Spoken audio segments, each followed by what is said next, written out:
So thanks everybody for joining. This is webinar number 3.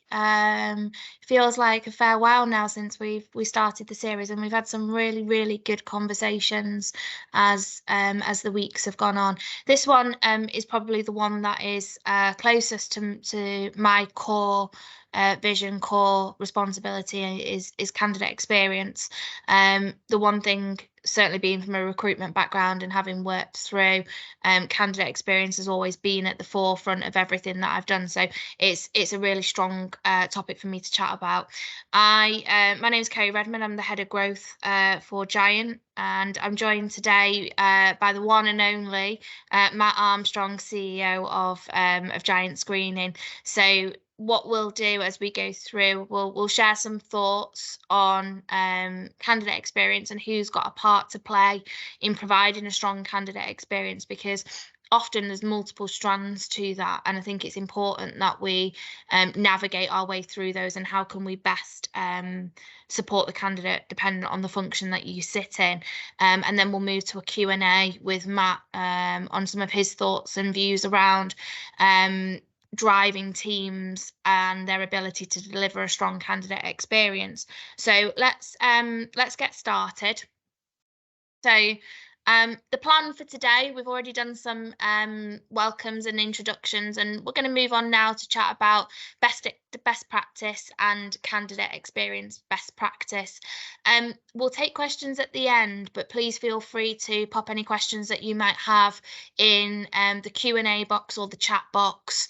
Betty, our marketing lead, will pick up on those as we go through and make sure that we get them at the appropriate time. So let's make this as interactive as possible. Happy to hear any questions or thoughts around how candidate experience works for you in your environment, or where you may have some struggles, and hopefully try and answer some of those questions for you. So what makes a positive candidate experience, and playing your part in that onboarding cycle? What are those key indicators, and how do they work? And then we'll move on to the talk and the Q&A session. So for us, influencing positive candidate experience, it's not about just from the point where the candidate enters the pre-employment screening piece. It starts much further back than that. It starts when the candidate views the advert for the vacancy. And whilst I don't want to make this a recruitment chat, because it isn't, it's very much focused on the onboarding element, the language that's used in advertisements, the language that's used when a recruiter or a talent acquisition coordinator, manager, lead talks to a candidate about the vacancy, can influence the experience of that candidate right at the very beginning.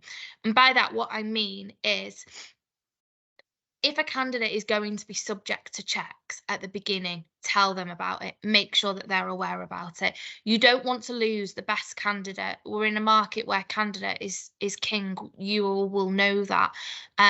You don't want to lose them at the point that they enter pre-employment screening, because they don't know that they are required to undergo specific checks on their financial background, for example, if they work in the financial services space, or they're required to undergo SC clearance if they work in the defence space.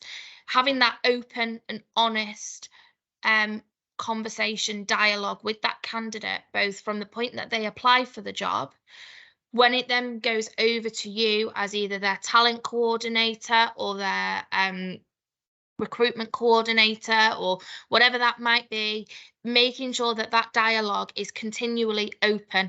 Communication is key. The candidate knows where they're up to at any stage in the process. So it then goes over into the pre-employment space. So we talk about ongoing checks, the checks that the candidates need to go through right the way through their journey. So in some cases, they have their checks, and it's very much then a case of they go into the business and they aren't then rechecked at any point, because you only have single entry clearance requirements. Some organisations have ongoing checks. So when the candidate's gone through the journey, they've had the positive experience from a point that they have worked, they've had that discussion at the start of the process around positive job advertisements. They understand what the requirements are of them. They've then gone into pre-employment screening. That screening, they've known, they've expected, they know what the requirement is on them because it's been spoken to them throughout. The ongoing check piece then is just as key.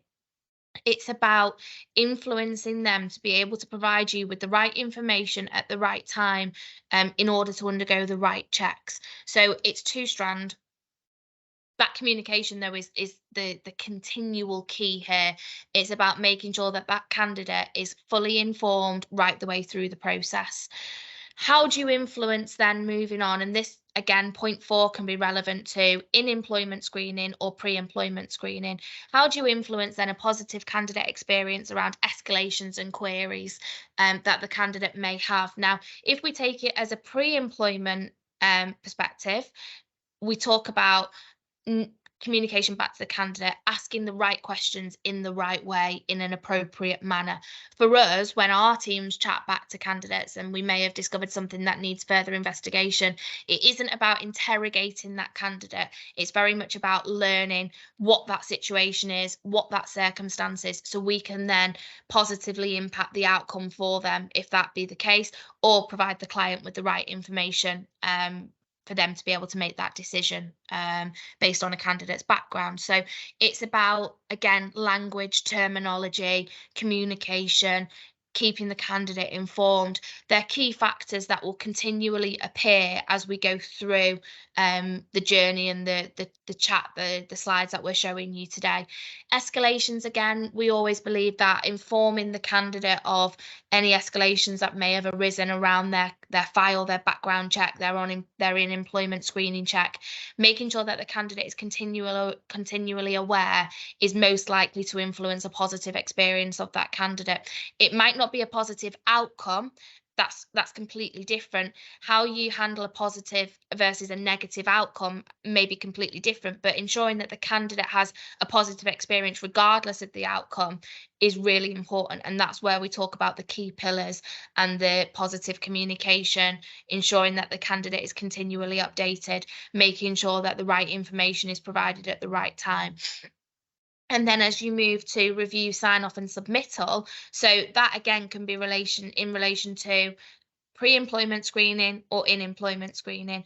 You want the candidate to know that they are about to have their screening submitted. You want them to be able to see the results, to be able to view the results, to be able to understand the information that has been put forward on their behalf. So again, making sure that the candidate has full visibility and is able to ask questions where appropriate. They know that their file has been signed off, they've been handed back to a customer.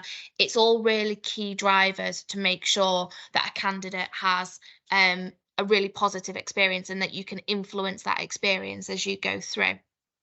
So then, based on that, what makes a positive experience for a candidate? So if we take this from a screening consultancy perspective, an onboarding supplier, the biggest thing for us, aside from strong communication, because that's really key, regardless of what sector, what space you work in, communication is always going to be at the forefront of agendas, because ultimately that is what will keep somebody engaged in whatever it is that they might be going through. Consistency. A candidate needs consistency to be able to understand where they're up to at any given time in a process. Consistency in approach, consistency in language, consistency in ability to understand a background or a circumstance or an outcome, ability and consistency to be able to ensure that the right outcome is received for that candidate. So consistency during the onboarding process is absolutely key, because it means that no two candidates, whilst their circumstances may be very different, their outcome is consistent. Accessibility. We work in an environment, in a world now where it's very much the candidate's needs, the candidate's requirements are very much at the forefront of our thought processes, and how we set up our technologies and how our portal is built, how our language is communicated, and what extras a candidate might need in order to be able to undergo screening. So making sure that it's fully accessible to them. Whether that be through size of the font, for example, language, whether that be inability to use technology, and supporting a candidate in different ways, making sure that that process, not necessarily the technology elements of it, but the process is accessible to a candidate, will massively influence the experience of a candidate during the onboarding process. which then leads through routes of communication. Not all candidates engage in the best or the best in the same way. So understanding that certain candidates may communicate differently to receive the same outcome is very, very important. We acknowledge that no two candidates are the same. No two people have the same background. Our teams are really well trained to be able to understand the needs of the candidate and how best obtain the information out of them. Subject matter expertise. I think this one is massively underrated in our space, but actually, we work with so many different regulators. You have to have that subject matter expertise, because without that, the consistency and the communication and the route of communication for the candidate isn't as strong as it should be. That candidate needs to know that there's somebody in that background who knows exactly what type of check they need to undergo at the right time and at the right part of their journey. So having somebody who, for example, understands airside regulations inside out, knows the nuclear space, is able to link into UKSV from a Home Office perspective, knows what global checks might need to be undertaken as part of a company's wider reach outside of the UK. That expertise within that sector is so valuable to the positive experience and outcome of that candidate. Positive partnerships and relationships. Again, this is so key. The candidate feels the relationship that we have with our customers, and we very much like to see them as partnerships. It's a true relationship. We go on a journey with our customers, and I'm sure each of you go on journeys with either your internal talent teams or your internal HR functions. The relationships and the positivity out of those relationships is very much felt by that candidate population. So whilst we try to ensure that we deliver on behalf of customers and talent teams deliver on behalf of internal functions, it's very important that that cohesive relationship is driven forward, so the candidate experiences that joined up approach and a really clear, defined process timeline. Reassurance. I think sometimes candidates just need to know everything's okay, everything's going to be okay. They've submitted the right information at the right time. They've received all they need to receive at that point. We're not going to contact a reference ahead of them giving us the permission to. It's really important that the candidate, if they need it, receives that reassurance. And I think that can massively be done through communication, consistency, subject matter expertise. That's all really key through that journey. And then arguably most importantly, technology that allows a candidate to conduct all of their checks in one single place. For us, this is a really key, important part of creating a positive candidate experience, because it means that the candidate hasn't got 8 or 9 different places that they need to travel to if they need 8 or 9 different checks. Keeping that journey very singular and confined to one technology platform will really enhance and create that positive experience for that candidate. So how can you play your part then in providing a positive candidate experience? So I've seen from those that have signed up today to the webinar that they are very much split between the key pillars that I've put there. So outsourced providers, so that might be the likes of Giant, so a pre-employment screening provider who many of your functions will work in partnership with. HR, so we've got quite a few senior HR individuals on, HR managers, HR directors, HR people teams. How does your relationship play that positive experience within the candidate environment? Talent, internal talent functions. So there's people from talent teams on today, and you will have intrinsic links to both recruitment companies, HR teams, outsourced providers. It all interlinks to come together to create that positive candidate experience. And sometimes that starts with the recruitment company that isn't part of your own internal organisation. And again, that links back to the partnership piece and the relationship you have with that the recruitment company that you use. So if you think back to the very first slide where we spoke about the language that's used in the adverts and the questions that the candidate is asked to make sure that they're able to undertake screening right at the very beginning of that process, It's about the education of the recruitment company to make sure that they understand your position around screening and what types of checks need to be undergone by the candidate in order to create that positive experience right from the very beginning. You'll see right the way across the board on each of those key pillars, consistency in approach has been marked one of the top points for providing and playing that strong part within candidate experience. Consistency from each of those core areas will deliver naturally a positive candidate experience because it's clearly defined through a process. The candidate knows where they're up to at any given point, and it means that each of those internal functions are able to lean at the relevant point on those internal functions. Knowledge and expertise from an outsourced provider, again, it links back to that SME knowledge and being that real pillar of strength for each of the other functions to lean on, should that be the case. Fit for purpose technology, I've just spoke about, but it's so key in the candidate environment and playing that strong, providing that strong candidate experience, because technology is difficult for some candidates to navigate, and having that simplified version of technology really pushes that candidate forward and provides that strong experience. And again, ability to engage at all levels, that ability to navigate positive and negative results with a candidate while still giving them that positive experience is so key. And we always say to our teams, you never know where you will come across that candidate again. You never know where they may become your next client, for example. So that language and how you leave it with a candidate is so vital for us. From a HR perspective, that relationship with supply chain partners. So how intrinsically linked is your outsourced provider into your people team and into your talent team and maybe into your recruitment companies? That partnership, again, as I've said, is really strong in playing that candidate experience measurement.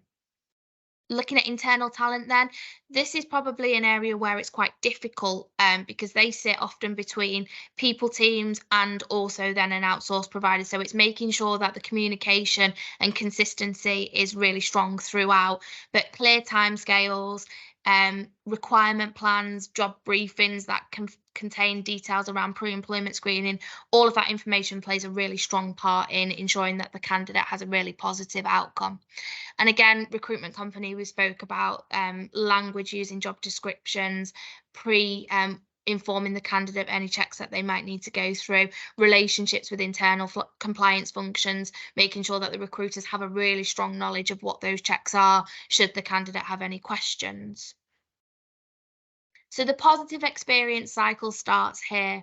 And those key indicators that we viewed on the previous slide, we can see how they travel through from recruitment, through into HR and people, through into the screening provider, and then through on into onboarding and induction. So transparent advertising, initial diligence. So that is key during that recruitment arm. So that then feeds into a positive relationship and a positive journey for that candidate into the HR people space. So quick action. So we always talk about making sure that the candidate is most engaged at the beginning of the process, which typically they are. So we're making sure that the candidate gets really quick actions when they get told by their HR team, these are the checks that we are now going to put you through, that us as a screening supplier should then be actioning that very quickly.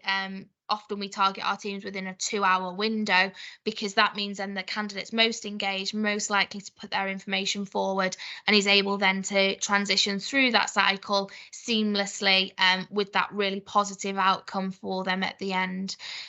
Define packages. A candidate doesn't want to know what everybody else is going through. They want to know what is key to them and what do they need to do in order to get through that recruitment cycle. So defined packages, really clear workflows. What checks does that candidate need to go through for that level of vacancy? And often with our clients, we will go through and define, this is your level of vacancy and this is the type of check that we need to go through, based against either the regulator or this is our advice based on best industry practice. From a screening supplier perspective, we've already touched on technology, highly trained specialists, and then into onboarding and induction. the ability to interpret results. I think this is really important. So again, this links back to the relationship with the screening supplier and into HR and people again, but being able to understand results as they feed through to you is absolutely critical, because that then means that the candidate is able to understand their outcome in a really positive way really quickly. But all of that comes together, and you can quite clearly see there that consistency is key as we go through. So at this point, I'm going to invite Matt to stop me talking, which often he does. So we invite Matt, and Matt's the CEO of Giant Screening, and for the last or for over 5 years now, Matt has been working with his teams to drive positive experience for a candidate right the way through the cycle. So Matt, I've got some questions for you, if that's okay. Hopefully you've got some fabulous answers for them. So question number 1, Matt, as CEO, how do you encourage your teams to deliver a positive candidate experience consistently? So I guess on that, it certainly starts with the culture of the business. So first and foremost, it needs to be, you know, the cultural norm across our business that we prioritise candidate experience always. We have a program called Customer First. The Customer First isn't just about our customers; it extends down to our candidates as well. That's a passion of mine, and it's important because any kind of cultural change needs to be a top-down approach on there. From that, then investing in the training and development, make sure the staff have got the necessary skills to give those interactions. And I think emphasising to everyone in the business the impact that the candidate experience has, not only on our company, but also on our clients' reputation and their success as well. It's that true partnership piece, isn't it, between us and the customer? Absolutely, yeah. And it's important to have some really good feedback loops as well. So being able to gather regular insights on the candidate experience, whether it be candidate survey, feeding back from the staff, etc., things like that. We think we do it really well, but we need our candidates that are going through the process to tell us how they really want it done. So we do that very often and look at areas. There's always areas for improvement. Technology helps us. So it's looking at what's the best way of communicating with the candidate without compromising the human touch. In our industry, I guess the use of the telephone has diminished over the years, and we're more now communicating through things like live chat, WhatsApp, but also putting the information directly in the candidate's hands. So the candidate being able to log into their own portal, seeing what's going on with their checks, seeing all the support that's in there with there as well. Another couple of points, I guess, you know, have a culture of continual improvement on that. And the final one, and really important, is how you structure the business and whether the business is really structured with that candidate experience in mind. So I see a lot of organisations out there where the candidate assistance, the candidate interaction is just popped into their operations department. And it really doesn't work too well, because the operations department are there to operate, process and deliver. So one of the things that we did is we have a dedicated candidate support team. They literally do nothing but show the candidate love, be there for them day to day. And having that structure makes it a lot easier to deliver on a good candidate experience. And we always say, don't we, that certainly from a feedback perspective, you engage with your clients, your candidates, right the way through that partnership, whether that be through monthly meetings, quarterly reviews, whatever that might be. But you actually only engage with your candidate during the time that they're being screened, which is why it's so important, isn't it, that we get their feedback at the end of their screening process, because there's so many more opportunities to get the feedback from a client during that relationship, isn't there? It's that point of the candidate finishing that journey with us. Yeah, it's interesting, and it's always interesting when you see the comments that sometimes candidate makes on Trustpilot, for example, where it's clear they've been asked their feedback right at the beginning of the process. So they've filled out their screening application form, and it's kind of, how did that go? Well, actually, that's going to go quite well. What we choose to do is wait right until the end of the process, till all of the checks are complete, because we want to know the complete end-to-end experience the candidate's had, and whether we can improve on any of those areas right the way through. Yeah, it's part of that continuous improvement piece as well, isn't it? Okay, question number 2. What changes have you seen in the industry in relation to candidate experience? Do you think now more than ever there's a focus on candidate experience, particularly after that COVID window where, oh, I've said the dreaded word, but particularly after that COVID window where the availability of candidates seems to be much less and the requirements of vacancies is much higher? Yeah, I think, I'm over 20 years in this industry. I would say I started as a young man, but I was old then as well. But if I go back to when we first started, candidate experience was never even a conversation. It was never on the priority list. Whereas now, every engagement we have with clients or prospects, it's right at the top of the agenda for them on how we deliver on it. So absolutely, yeah, I think it's more important now than ever, because it's important to us, but it's important to our clients as well. The kind of changes, I guess, we've seen typical across the industry: digital transformation. So the way in which we engage and communicate with the candidate has changed significantly. Candidate expectations massively changed. Candidates don't want to go through some generic process that doesn't suit them. It needs to be far more personalised. It needs to be more transparent as well, the process that they're going through. I think there's more of an emphasis now, and we certainly do, on looking at data analytics to understand the candidate journey, how we can improve that. And from our clients' perspective, I think it's understood that it's now a competitive advantage for them. A positive candidate experience will absolutely contribute to attract and recruit the top talent out there. So that's especially where the candidate is king in that environment, especially on those niche vacancies as well, where there may only be 1 or 2 people in the country that can do that type of role. You don't want to lose them at the point of screening, do you?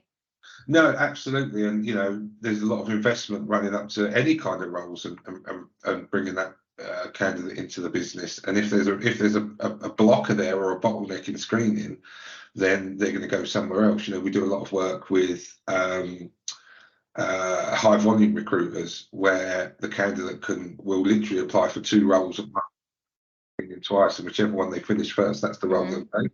So it's important that we're the one that gives them good experience and finishes first for them as well. And talking about positive candidate experience, in a market that is still very much candidate driven, who do you think has the biggest part to play in providing a positive candidate experience?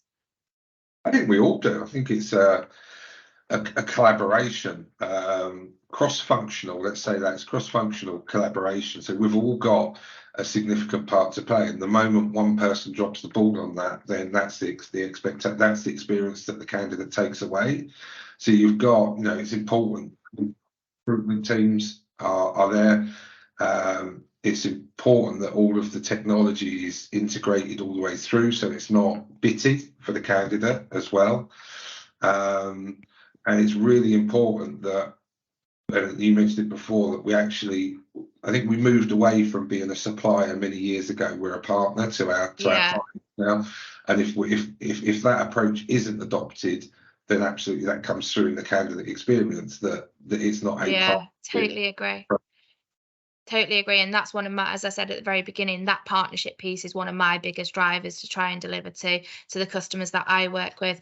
Okay, we'll go for one last question. If anybody has got any questions for us, please feel free to pop them in the box at the side, and we'll come to them as soon as we've answered this next question. So, Matt, what can businesses do when they outsource screening to ensure that the partnership they have with their screening provider is a positive one, and so enhancing the experience of that candidate?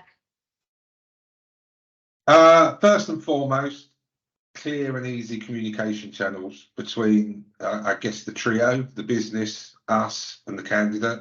So they're very open, and we have I mean, I've always fostered this within the team. We have a very honest and open approach with our clients as well.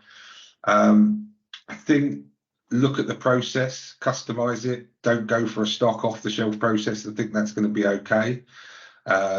Collaborate with your screening provider, tailor the process, make sure it fits with, I guess, not just the branding, but the whole way in which you communicate with your candidates, and make sure that the provider adopts that way of communicating, the type of language that you'd use. If need be, you know, look back on your values and your goals of your business and go, can we extend that through the recruitment process into screening? You know, there's a lot of tools there now. We're not just talking about, you know, maybe changing some words in an email. We're talking about embedding video files into the candidate experience. Literally everything can be done. I mentioned before about integrating the systems, having that seamless journey through is really important. Automate as much as possible. It you know, minimises disruptions and also allows more time for the candidate. And I think the UK, you mentioned it earlier, but candidate education is a strong piece as well. Yeah, massively. Yeah, making sure they really understand, making sure they're really involved. So, you know, traditionally a candidate would submit a form and that's the last they'd know about it. Whereas now we've moved to a point where the candidate can be engaged throughout the process, keeps them informed, keeps them knowing what's going on. And also there's a lot of information that they can get from our resources or from any supplier resources to tell them what the process looks like, what, you know, how it will work and how it will go through. And then back to that point earlier about the feedback loops, getting that mechanism in place, so you're actually listening to them. Nothing worse than thinking you're doing a good job and then finding out that maybe you're not. Yeah, and I think, you know, I've probably learned from experience as a young, fresh recruiter, not keeping your candidates informed about what checks they might need to go through during a process only ends in one way. So I think when you've got people who have been through that journey as a recruiter as well as working in that pre-employment space, you felt it on both sides of the fence, and it's painful whichever side you sit on, really. Yeah, it's interesting that the landscape of the type of candidate that comes through now has changed dramatically over the time that I've been in here and in this industry. They're a lot more knowledgeable. They're a lot more inquisitive around the type of checks that are done. But not only we're doing a criminal record check, that's not enough anymore. It's like, well, yeah, what's the process for that criminal record check? What's the data sources? What does that mean for you know, my personal data? What's the kind of output from it? There's a lot more information that the candidate wants and is readily available. You know, they can Google it, but I always think that I'd rather give it to them because it's a bit like having Dr. Google. Absolutely, yeah, can get dangerous, can't it? This is it. You've got a pain in your knee, and next thing you know, you've got some weird disease that no one's ever actually. On that note, we've got a couple of questions that have come through. So, first question: what impact do you think AI will have on future candidate experience? Is there a risk that the human interaction and personal approach will be affected? There's a follow-up question, but let's cover that first. So the impact of AI is going to be huge on the candidate experience. It's going to be huge on our industry in the way in which we process. What impact it will have on the candidate is down to the individual organisation to manage. Now, you can let AI go mad. You can let AI answer every question, put a bot in there that will automatically respond to the candidate. At this point in time, I don't think, ironically, AI is intelligent enough to do that well.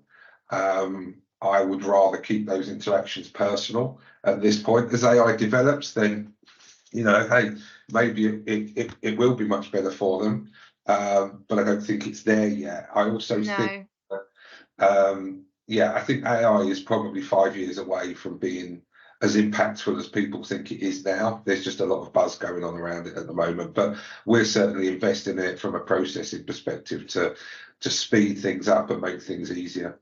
Yeah, okay. And final question that we'll finish off on is, what steps can be taken to make sure the candidate experience is unchanged if a company downsizes or upscales or goes through any sort of transformation? That's a really good question. Yeah, absolutely. And I think it comes back to that partnership approach. Absolutely.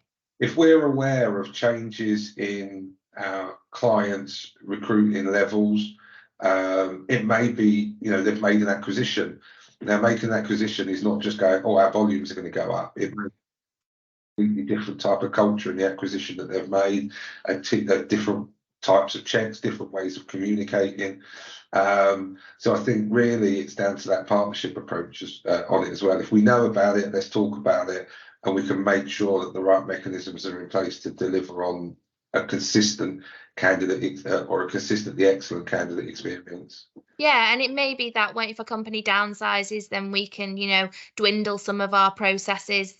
So maybe if they were a high volume recruiter, that's reducing. Often you're getting airside where candidate volumes will significantly drop for part of the year. You might not need all of the processes that you had set up for, that high volume. As long as we have that communication from the client and that partnership to be able to understand their peaks and troughs or their changes in dynamic, then of course we can work with them, can't we, to make sure that that candidate experience still remains the same as if they were recruiting 2,000 people versus maybe recruiting 150. It's again goes back to that communication piece, doesn't it? Absolutely, yeah, it's key to everything that we do. It really is. Well, thank you so much for joining us. Thank you to everybody who has joined. Hopefully everybody's found that that's a really informative session. If anybody has got any further questions following the session, please feel free to drop us an email. I'll follow up with each of you after the session. Our next webinar, after hopefully everybody's had a wonderful Christmas and a happy and healthy new year, will be on global screening, so global checks, global referencing, criminal record checks. There's a whole topic in its own right. So we'll be talking all things overseas on the 11th of January. So please feel free to join us then. Thank you very much, everybody. Thank you, Kerry.